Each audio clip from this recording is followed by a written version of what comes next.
Hey everyone, on a scale of 1 to 10, how would you rate your level of confidence? Paste your answer down below in the comments. I'm interested to see how you reply.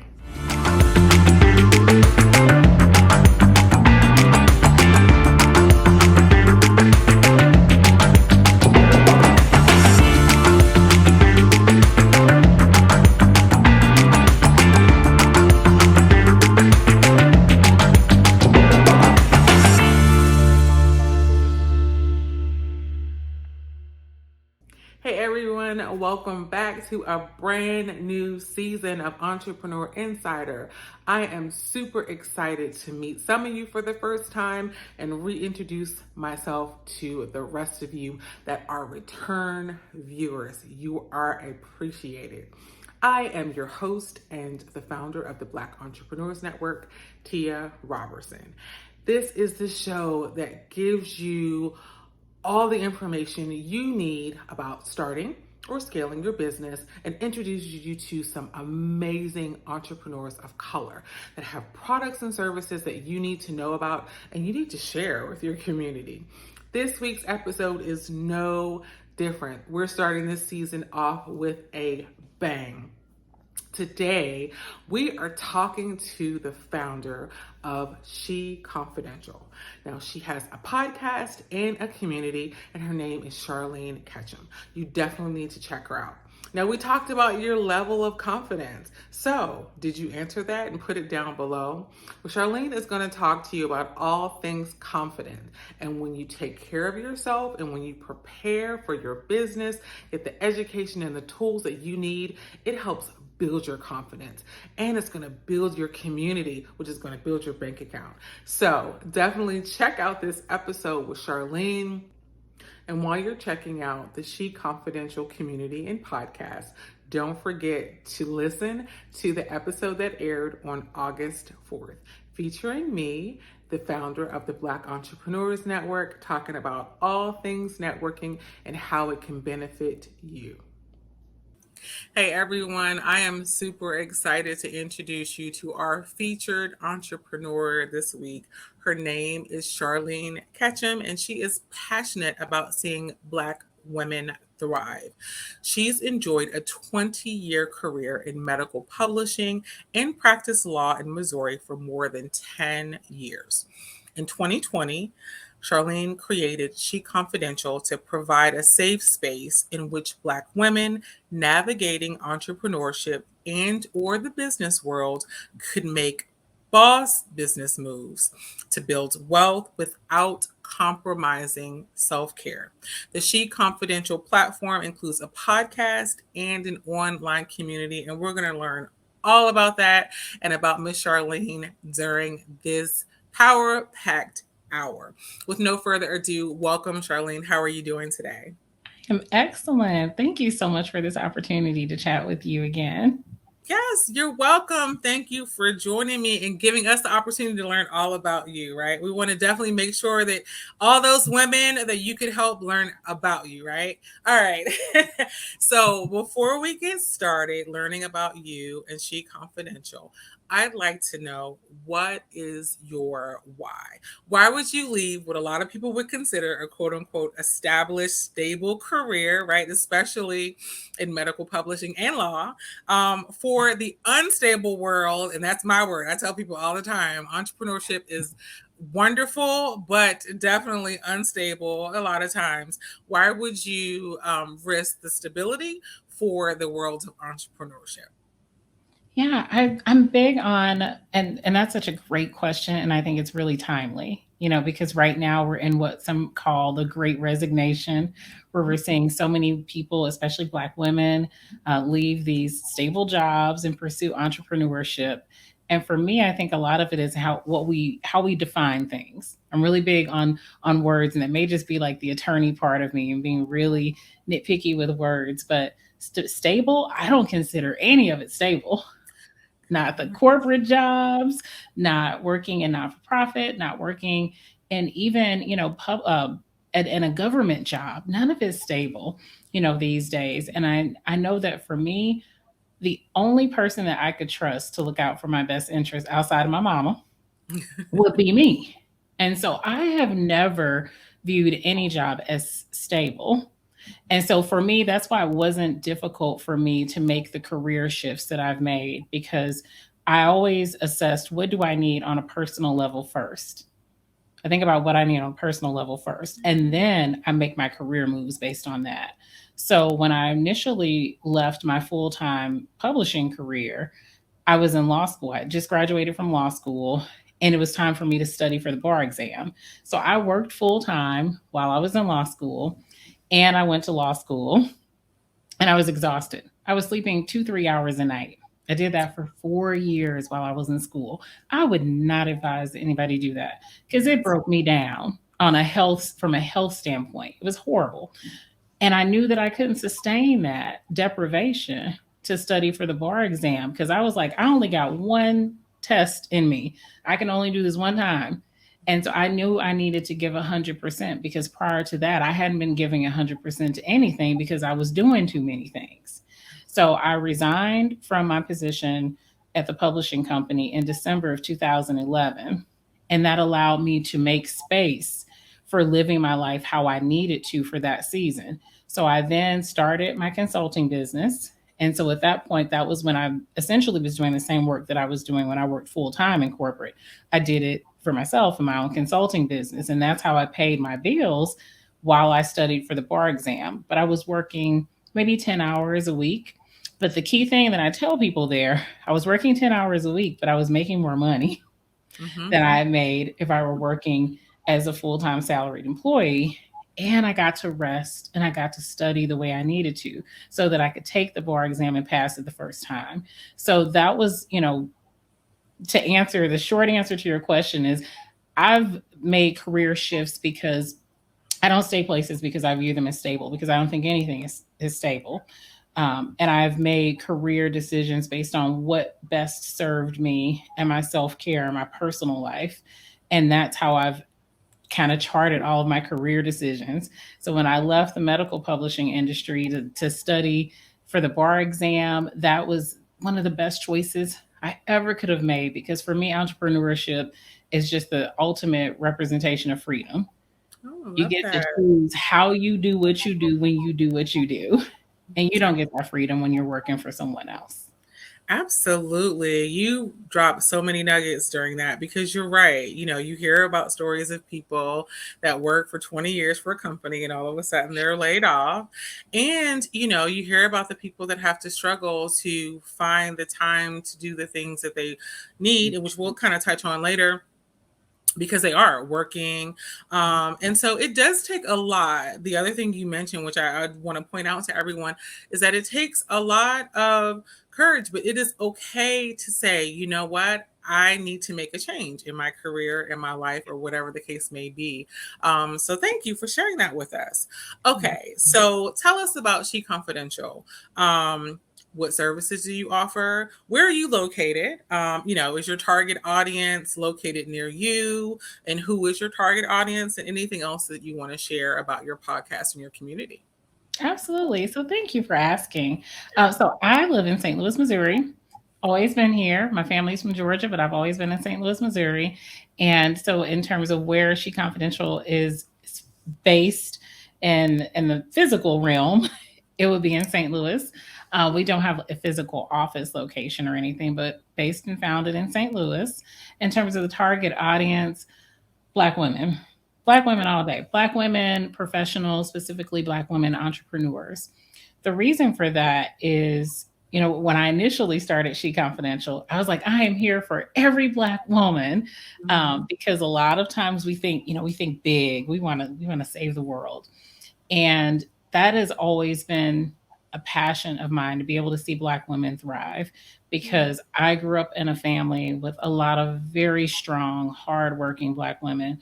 My mom is one of the most hardworking Black women I have ever known.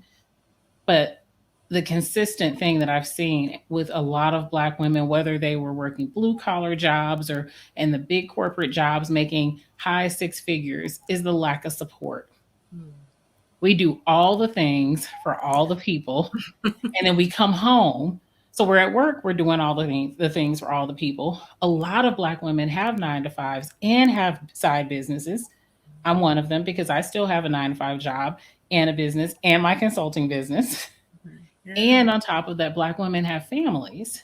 And there's like, where is the space for me to be supported? Because I'm doing all these things and I'm doing them all really well. But I don't have a space that's just for me where I feel supported. And a lot of times we'll say, well, there's lots of groups, organizations for women, and there are, because it's great. We're all in this girl power. We're seeing more women more than ever that are being in leadership. And we're having these open conversations about supporting women in the workplace and understanding how we need to support moms and all of those things that are specific to being someone who has, who can have children and all those things. But at the same time, things hit different for Black women. Absolutely. It ain't the same. It's not. The microaggressions, and then even just in the workplace, especially when we talk about being in corporate environments, we have to really be careful because we need to be outspoken so that we're seen, but we can't be too outspoken because then people think you're aggressive. And I wanted to create a space where we can talk about the specific challenges that Black women encounter both in and outside of the office, because we deal with microaggressions at work, but let's be real, we deal with them at home too. Because when a Black woman is anytime something happens to a Black woman, even when she dies, one of the first things they're going to talk about in her eulogy is who she served. Mm-hmm. Oh, she was a wife. She was a mother. She was this is talking about the role we have for other people. Right. And while I believe we're all here to serve, that is a calling. And that's something that we all have something that we're supposed to give to the world. That's not what defines me. Absolutely. And for so long, that is what has defined Black women, Yeah. who we serve and how we show up. And that's so much pressure. And so much. It's just like, it's so extra. It's so extra. And it's thankless. It's like, oh, my value is attached to who I serve and how many people I'm serving, no matter how that makes me feel, no matter how, and people will say it. Oh, she was sick and she was tired, but she still took care of everybody. Exactly. And like, no to that. I wanted to create a space. I mean, when I first launched SheConfidential, the podcast first premiered, again, I was like, I'm here for every Black woman, because I just seen so many Black women suffering silently, because we don't complain. We just do it. We just show up because that's what's expected. And that's how we're built. Right. We're going to be the mama to everybody. I don't even have kids, but we're going to take care of everybody. Everybody. Yeah. It's just who we are. So I wanted to create a space where Black women would understand, where they would have permission to talk about the things that we have been conditioned not to talk about. That's why SheConfidential. That's why the name is confidential. Have those conversations we've been conditioned not to have, meaning say, I'm tired. Learn that it's okay for you to fall back and do less, and learn how to do that, because it's easy for us to tell people to get rest, but we don't tell them how. Exactly.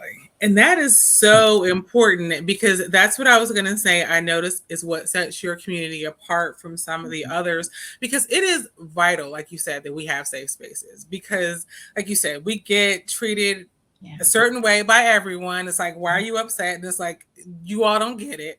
Right. But it is very like vital, right? That educational piece, because the reality is, a lot of times we have to teach people how to talk to us or to treat us or to not expect, expect certain things from us. And so I really love that educational aspect of your community as well.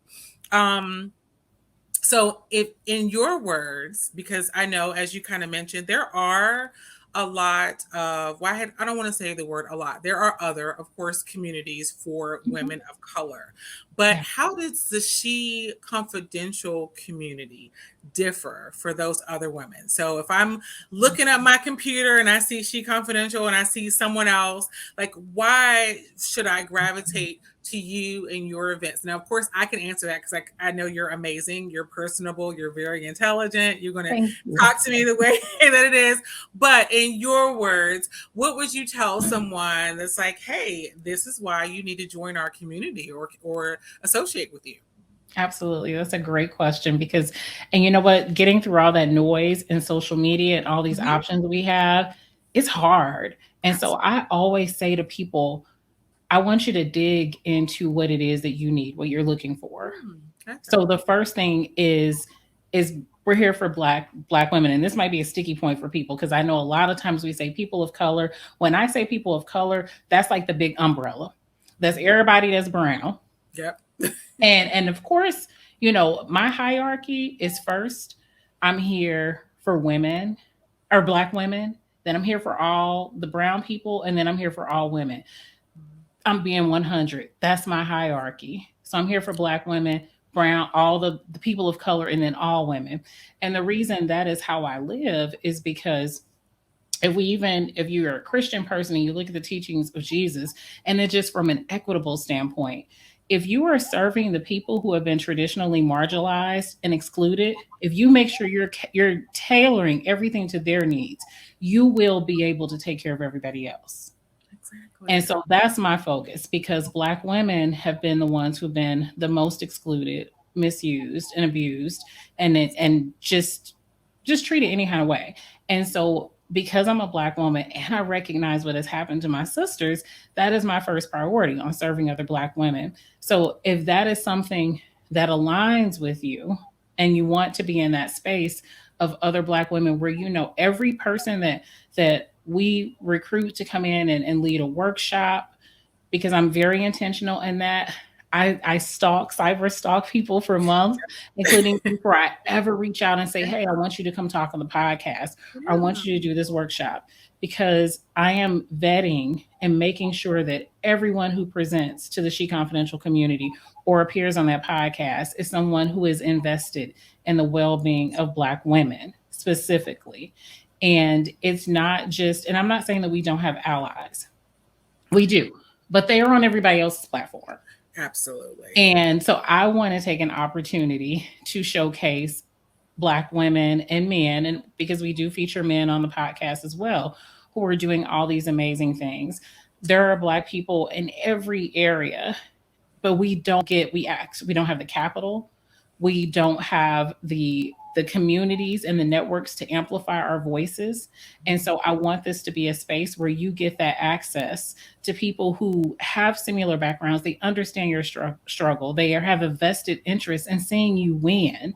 So the first thing would be, this is a place for you to have access to people who have created programs and services designed specifically for your empowerment and for the betterment of Black women. The second thing is, I'm vetting the people that you're being exposed to. A lot of folks are choosing people because, oh, they've got a big following. Mm-hmm. Absolutely.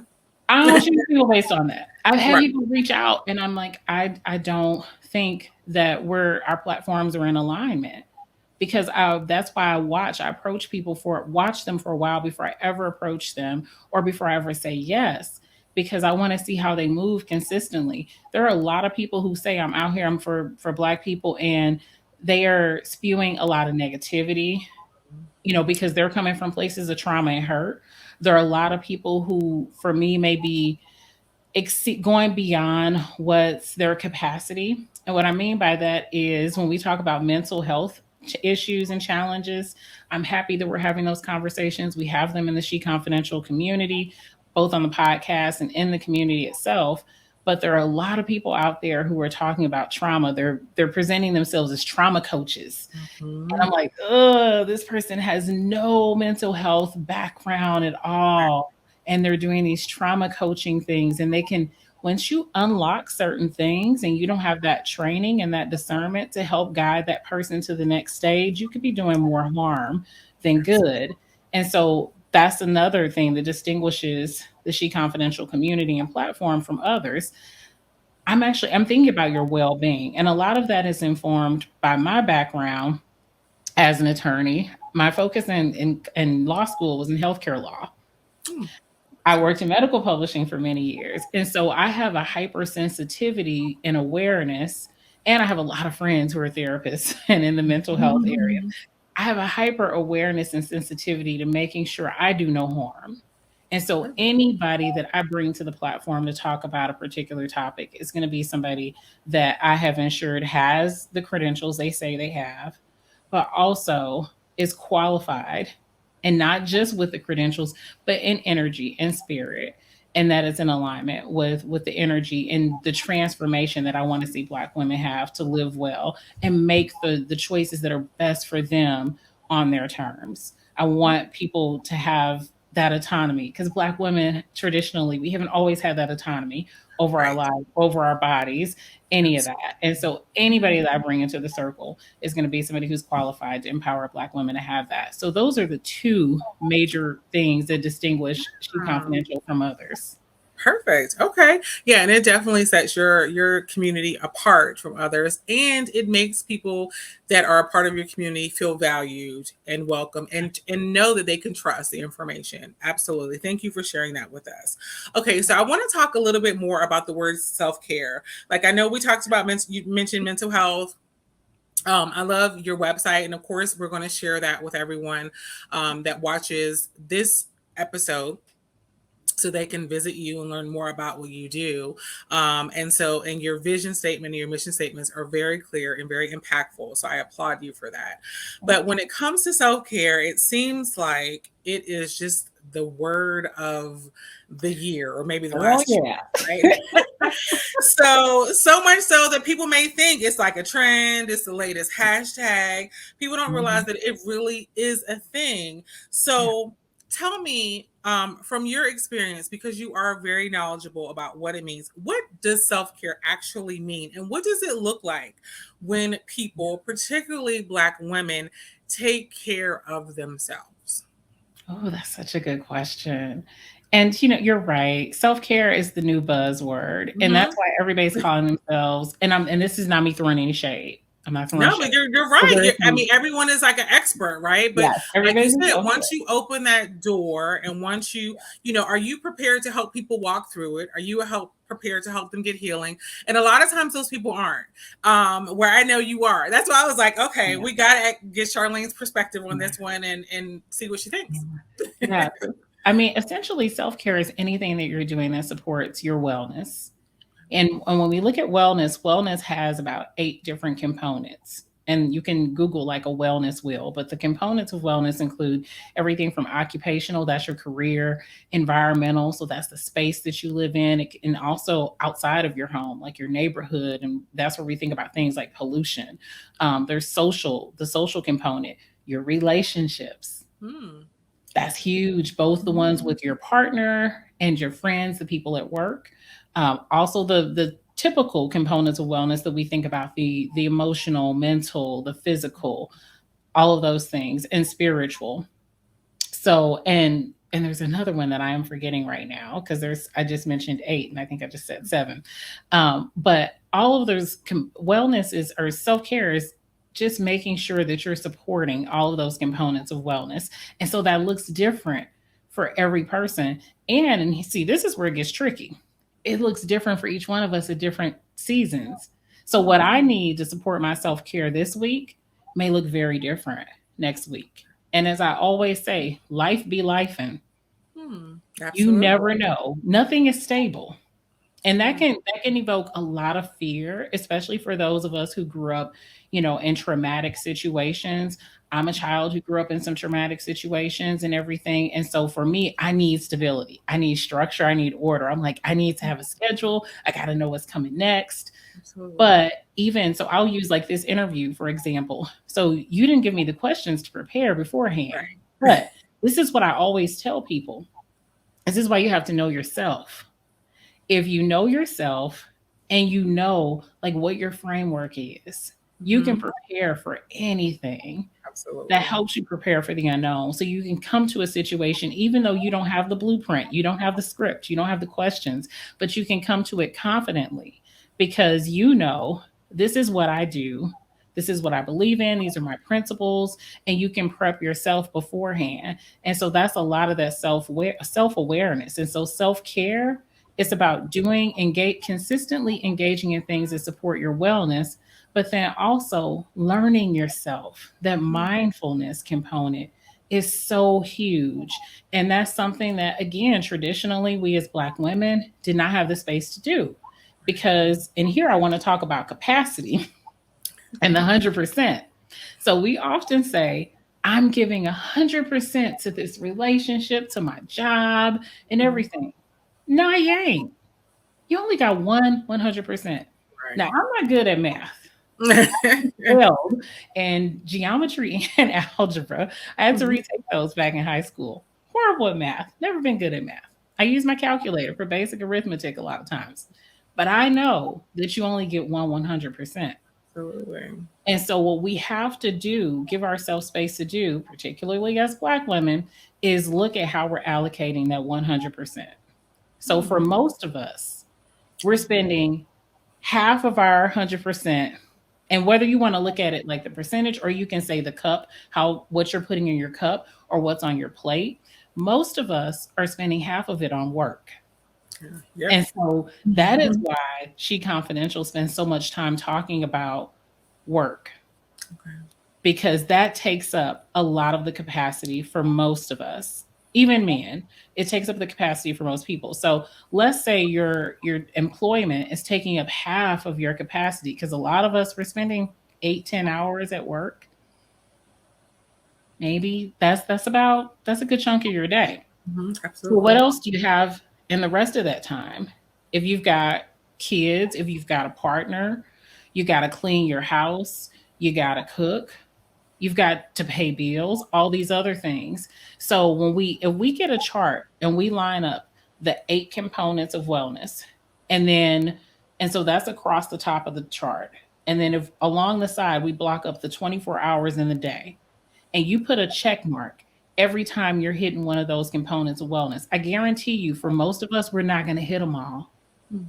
And then we're not even, and if we are hitting them all, when you look at them and see what are you actually doing that's serving you, Mhm.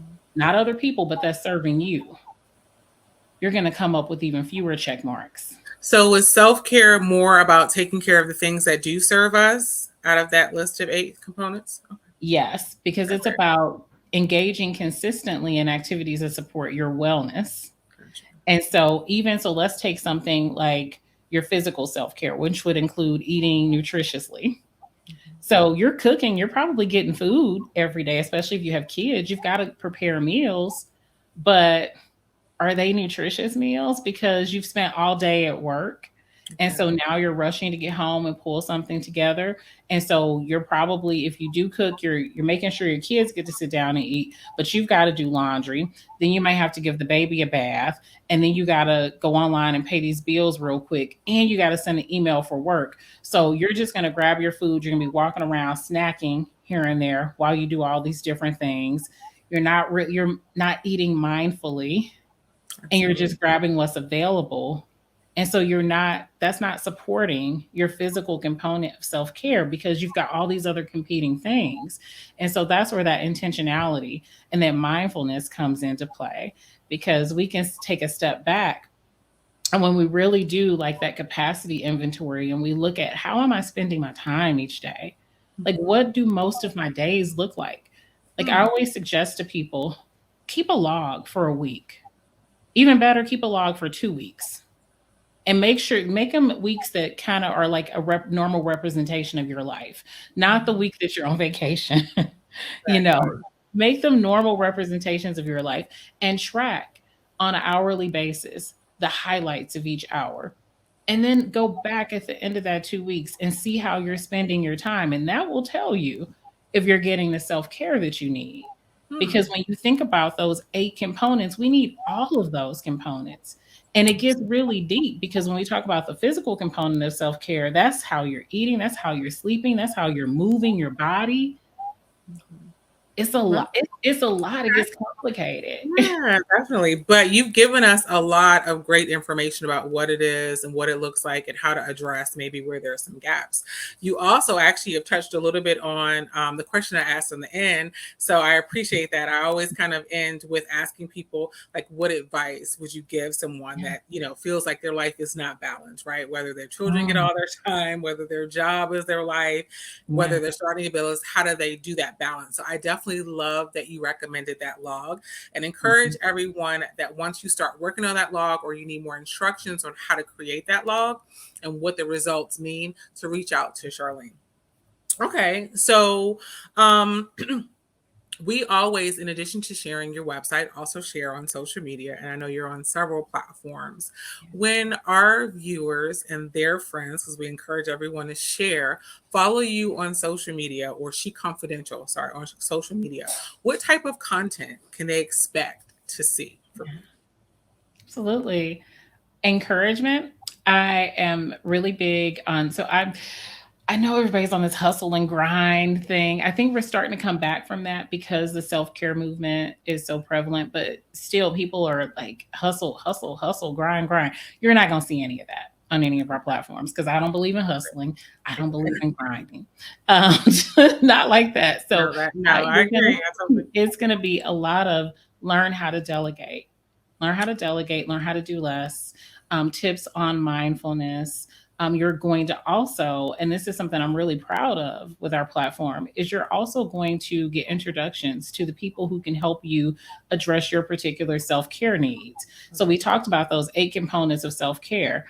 What we do at SheConfidential is we're going to provide that framework for you and help you get to know yourself. We'll give you the tools to get to know yourself. We'll also give you the tools to get more self-care, not only at home, but in your business as well. Because a lot of us are struggling, particularly as entrepreneurs, because we're not practicing self-care in business. And we'd have to have a whole separate conversation to talk about that. But the only thing I'll say is when you get the right systems and processes in place and address some of those mindset challenges, that's how you get to practice self-care in your business. And that's just as important as the self-care that you practice at home as it relates to how you're eating and sleeping and dealing with people in your house. All those things work together. And so SheConfidential gives you the framework to be able to do those capacity inventories and create those frameworks. But also, we introduce you to the professionals who can help you do the deeper work. So on the podcast, each week, we're featuring another Black professional expert who can help you with a particular component that's going to help you thrive in your business and at home.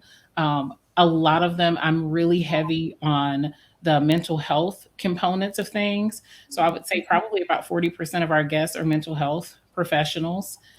Because again, talking about things like anxiety, depression, or even just knowing what you're feeling, being able to put a word to how you feel. Because we ask people a lot, like, how are you doing? And people say, well, I'm fine. We know we have like 5 or 6 words that are general descriptors for how we're feeling. And there's a whole lot of words to describe how you're feeling. Exactly. And so we introduce you to the mental health professionals who can help you really figure out what are your barriers, what's making self-care so hard for you. Because it impacts your business and your bottom line. Like if you're trying to secure the bag, the first thing that you have to do is work on like what's going on inside you in here. Absolutely. Because trust me, it will block you. It will block you from sustaining that success. Exactly. And that is another great distinguishing factor between your community and some others, because mental health and self-care aren't always as important, and getting that education. So, and I love how you mentioned we always say, I'm fine, I'm good, right. Okay. Right. Instead of actually using our full vocabulary. But I like that you mentioned that you share access to resources and information, because I also know that besides sharing that with your community, you are not an island, right? Like you don't do everything alone, and you're a huge advocate for teamwork, which I promote for several reasons. And unfortunately, in our communities, we think we do have to always do it ourselves, right? We have to do our marketing, our social media, we have to produce our podcast, we have to do everything. Tell us more about the importance of outsourcing and working with other professionals to help you achieve your business goals. Yeah. And that's self-care, and that's why it's important in how we frame things. Learning how to do less is a form of self-care because it frees up your capacity to do other things. It goes back to when I said, when you look at that 24 hours in a day and all those tasks that you're doing, and that's why it's so important to do that inventory to see what you're doing every hour, because I guarantee you in your business, There are things that you can outsource or delegate. At home, put them babies to work. There are things that you can outsource and delegate. That's self-care. And, a lot of people I know, for us small business owners and new entrepreneurs, you may not yet have the money to bring on and outsource. But here's the thing, you always want to be working from your end goal. So even though you might not be in a position today to outsource or hire, what you can do today is identify the things that you can outsource and delegate. And you can also start developing those frameworks and standard operating procedures so that when the time comes, you've got everything ready to go. Because a lot of times, and I've done it, speaking from experience, we're like, oh, let me just hire somebody to help me with this. And you don't yet know what you're doing. You're fumbling. It's a hot mess. It's a hot mess. So again, it's never too early for you to start looking at what are your recurring activities. Like, do that inventory, see what's taking your time. And a key thing, people are always saying, I don't know what to delegate or outsource. Two things you could always delegate or outsource: the things you don't like, the things that are taking up a lot of your time. Absolutely. Start with those two things. Yeah, absolutely. Yeah, I tell people that all the time. I'm like, is it your passion? Is it what's making you money, or is it just a requirement of your business? Because if it's a requirement, you can find someone to do it. And then, right, like you said, people always say, well, I don't have the money. I'm like, there are so many other options, from bartering to communities to just a lot of times asking. And so that's another thing that I like about your community, is because, especially as Black women, sometimes just Black people in general, we're afraid to ask for help. Yes. Do you know a bookkeeper? Do you know, we're afraid because we're going to get Pookie's grandma, and, but that's the reason why communities and spaces of like yours, and even the Black Entrepreneurs Network, are important, because we can give you real resources that have expertise, have education, and so on. Okay. I'll get off that soapbox. But yes, you are. Thank you for saying that, though. That's the truth. That's the truth. People don't ask. It's like, you won't eat if you don't open your mouth and say you need to be fed. And I tell people, I'm like, I promise you, in communities, other communities that are not for Black people, or not even for people of color, they ask. Yes. It's like, oh, you need a plumber? Look who I have, right. Like they ask and they look out for one another. So that's why, another reason why we need safe spaces, to places to vent, but also just to get education. So thank you. And, to really stress the importance of outsourcing. So a lot of people may or may not know this about me, but I do a lot of virtual, I've scaled back my virtual assistant agency, but I had a virtual assistant. I still do have it. And so a lot of times, right, I do come across these entrepreneurs and business owners that are like, I need this, but they don't have a plan. And it's not always about the budget. Sometimes they just don't know what their thing really is, in order to let go of those things that are going to help them scale or grow or reclaim their time. So I always applaud people like yourself that, realize, hey, I don't have to do it by myself, and I'm going to tell you why you don't have to do it by yourself, and the detriments of trying to do it all themselves. So thank you for that. Okay, so one last question before we wrap up. So you do have a myriad of experience, which is great for several reasons, especially from the fact that you can talk from your experience, right? You're not just kind of making things up as you go along. You can tell people because you've been there and you've done that. If you had to start over today, and I know 2020 wasn't that far away, but let's keep it real. There's a lesson we learn every day, right? Based upon your experience as a podcaster, running a growing community for Black women, balancing, right, fur babies and entrepreneurships and 9-to-5s. If you had to start over today, would you do anything differently? And if you would, what would it be? Because we want people to learn about you and your business and become your client, join your community, but we also want them to learn our lessons, right? No sense recreating the wheel for some people. And again, in other communities, they learn from one another, right? They're like, hey, I would have done this, or I would have done that. So that's what we also want people to take away from this. So if there was anything, and if there is nothing you would do differently, that's okay too. But if there was anything you would do differently, if you had to start over today, what would it be and why? I would have started everything earlier. So I would have, I suffer from perfectionism. I still do. And it's not from lack of confidence. It's because I'm like, I have high functioning anxiety, and that's how my high functioning anxiety manifests. It's like I need, and I know that's a symptom of my traumas, is that I need things to be structured and in order. So it's actually less about other people and more about I need to know what's next. And because I know what my leading goal is, it's like, okay, I want everything to be in alignment now. And so when I'm teaching myself, and I have a therapist, I have coaches, I tell people all the time, get you some support, because these things, they never go away. It just looks different as you get further along your healing journey. It just looks different. But anytime you try something new, it's going to trigger something new. And so you'll learn something new about yourself. So it's okay. Don't give up and think that I'm going to get to this point where I'm going to be fully healed, or I'm not going to have these triggers, because it'll always be there. It just looks different. But I just would have started everything much earlier, because I postponed so much due to perfectionism, and tell people what I'm doing. Oh, so yes. When I first started the podcast, I didn't really tell people that I have a huge professional network, because I've had all these successful long-term careers, like being in medical publishing for nearly 20 years, being in the legal career. Like I know have all these professional contacts. Didn't tell any of them about it. Mm-hmm. Why, Shaw? Why? Like I say that to myself. So I would have started everything sooner when I first wanted to do it, starting the podcast, launching the online community. I would have started those things sooner and not let perfectionism make me think I've got to get everything perfect and set up. And I would have told people what I was doing, because people want to support you. Believe it or not, we talk a lot about haters, but a lot of times the biggest hater is the one that's in our head, that's telling us you're not ready. Yeah. That's your number one hater. But other people, typically, they want to support you. They want to see you win. And those people are typically waiting. They're waiting for you to just show up. But you got to tell them you're there, and you got to tell them what you're offering.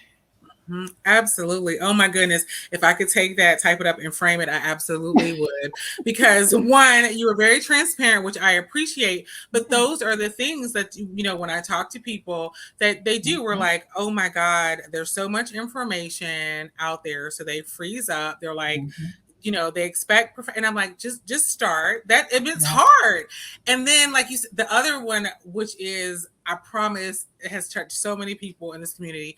I'm like, how come you never post that you have a business, or you do blah, blah, blah, and I think we're afraid. So thank you so much, because I promise you have helped so many people with just that information alone. As you all know, what I'm going to say next, follow, share, support her, right? What did you think of this episode? I want to know your questions, comments, and feedback. So be sure to post them down below in the comment section. I read and reply to each and every one. Do you have a suggestion for a future show topic? Or is there an entrepreneur that you'd like me to reach out to and feature in an upcoming episode? Do you want to be featured? All right, we'll put all that in the notes down below. Or email me at info@theblackentrepreneursnetwork.com. Want to sponsor an episode? We'd love to have you and tell everyone about your business. Email me as well, info@theblackentrepreneursnetwork.com. As always, the show is brought to you in partnership with Relationship Entertainment Television, RETV. They are a streaming platform, and you can stream their positive and engaging programming 24/7 here on YouTube, on their website, and of course to the Roku app. So if you haven't downloaded their app, be sure to do it today.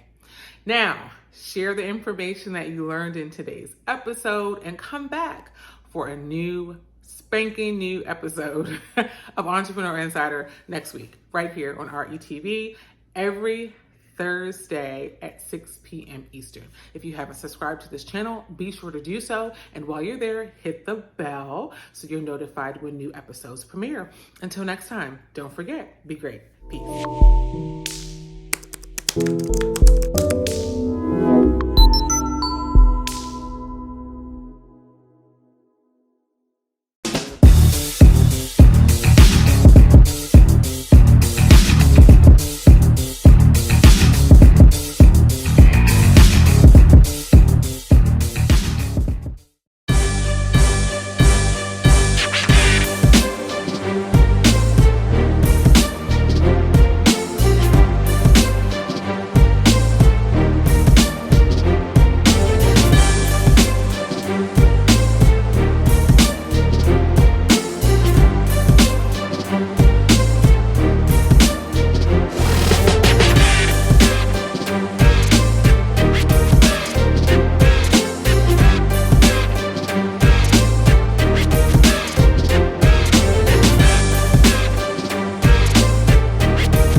Millionaire Man Cave, only on Relationship Entertainment Television, Tuesdays at 8 p.m.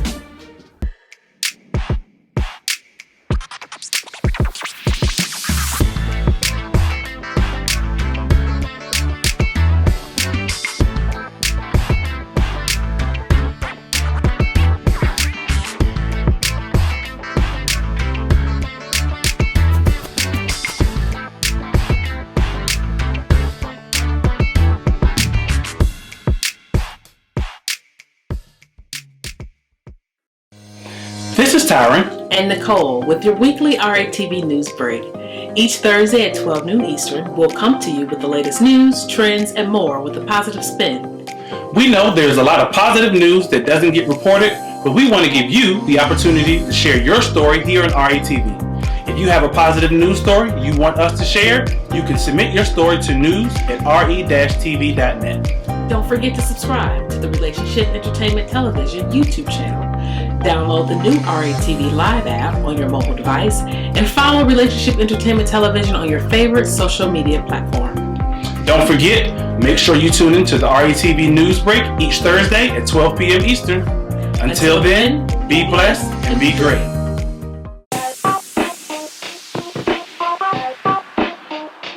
Welcome to What's Going On? My name is Demita Joe. Each Wednesday, you can find me here at 3 p.m. I'll be over here discussing different things that are going on and try to bring you a boost of positivity for your week because we all need this. We're going to share some feel-good stories. We might find a hometown hero. We may take a look at some trending topic. And sometimes we might even find a lesson in a not-so-warm and fuzzy story if we can. I'm Demita Joe, and I'll see you guys on the next episode right here on What's Going On?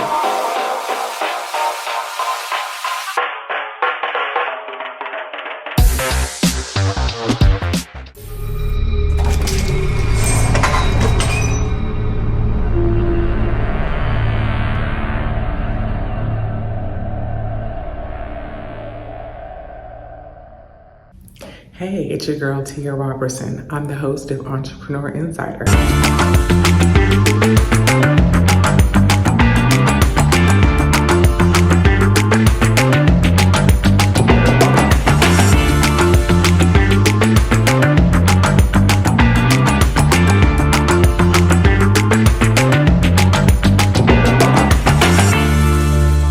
Right here on RATV every Thursday at 6 p.m. Eastern for entrepreneurs and news that you need to know about. See you there.